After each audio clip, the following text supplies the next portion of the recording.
Hey everybody, welcome to another episode of What Ted Says. Now that you have a business and you got to open up a bank account and get a credit card, and I always talk about the separation of church and state, but American Express, Chase, Visa, Discover, and MasterCard, you know what?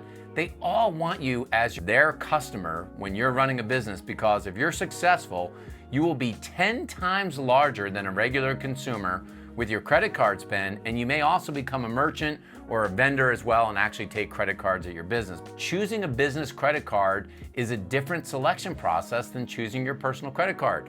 I will tell you that it is. Can you keep all the frequent flyer points in your business? Do you know that? Do you know whether or not you need employee business credit cards? And what about cashback? So I'm going to show you within this episode of What Ted Says exactly how to pick the right business credit card. And toward the end of this video, I'm going to tell you my personal favorite credit card of all of them. I've used a lot of them, so I know which one I think works the best for your business. So when you're picking a credit card, the first thing you need to think about is, are you going to revolve credit or not? Because there is a huge difference between a charge card, that's American Express, and a credit card, something like a Chase, where you may actually revolve debt. If you need to invest a lot in your business quickly, or you already have high interest rate credit card debt, consider a business credit card with promotional interest rate. That may be on the balance or on the purchases or transfers or even both. Sometimes you can get 0%. When it comes to rewards, you know, there are many business credit cards that will pay you cash back for what you spend, or you can earn points or rewards. This way you can get free trips down the road. But you have to check how the rewards are redeemed as well, because they don't all work the same. And you have to make sure that you can actually use the ones that are most valuable for your business. But what I really like for early business owners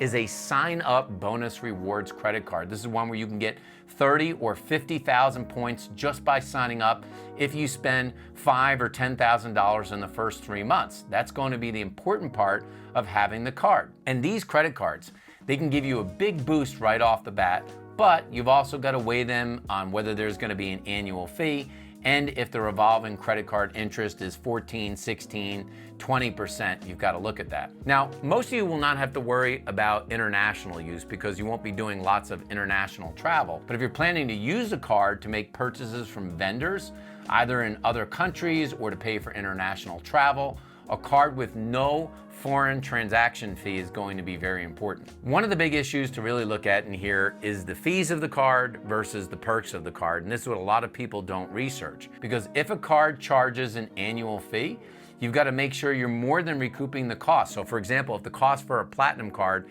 is $500, are you recouping that cost with the rewards and the perks that you're going to be receiving from the card? Perks may include cell phone insurance. It may be car rental insurance, which I've used for many, many years. Free airport lounge access, which I get at Delta Club right here in Atlanta. Waived baggage fees. That could be important to you if you travel a lot. Seat upgrades or hotel upgrades, and more that may be on the card. Sometimes the extra perks can be the tiebreaker between two similar types of credit cards. So you may or may not have employees in this business. A lot of side hustles you won't have employees, but if you do, you have to think about if you want employee cards and making sure the perks of their cards roll up to your card as well, because you have to decide on the purchasing power not only for you, but what you're going to extend to all of your workers, because you're likely to be liable for everything that they spend on the card unless you set a credit limit for each employee. So this can be extra useful in terms of reward bonuses as well, because sometimes you can use them as perks for the employees and say, if you work really hard, I'm going to give you 5,000 miles and you can use this towards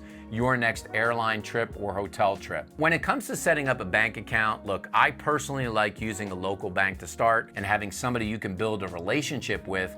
If in fact you're going to need credit, a community bank or some sort of local bank will make a lot of sense. But if you want a bigger, broader bank, and like I said, you're going to be doing more travel, especially international travel, you may want to have a larger bank that can facilitate more things for your business. But generally what I've found, there are going to be more fees to associate with that bigger bank. That relationship is going to be up to you, but the important thing is that you've got a separation of church and state between your personal finances, your personal bank account, your personal credit card, and your business finances, your business bank account, and your business credit card. Because now that you've got a bank account set up, you're gonna put your initial funding into the business. It might be $1,000 or $5,000. And now that you picked the best credit card, and wait, drum roll, for For the best credit card that's out there, I personally like American Express. I've been a member since 1992, and I use the credit cards in all of my businesses. And yes, if you really look at it, the fees can be worth it. Often, when business owners make this decision, they're really ready,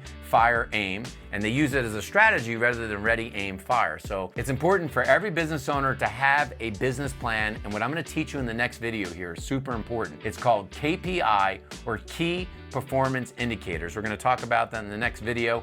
And so how do you write a simple business plan? What should be in it? Check out the next video right here in the webisode series of Starting, Running, and Growing a Business on What Ted Says, and I will teach you the basics about how to write a simple business plan.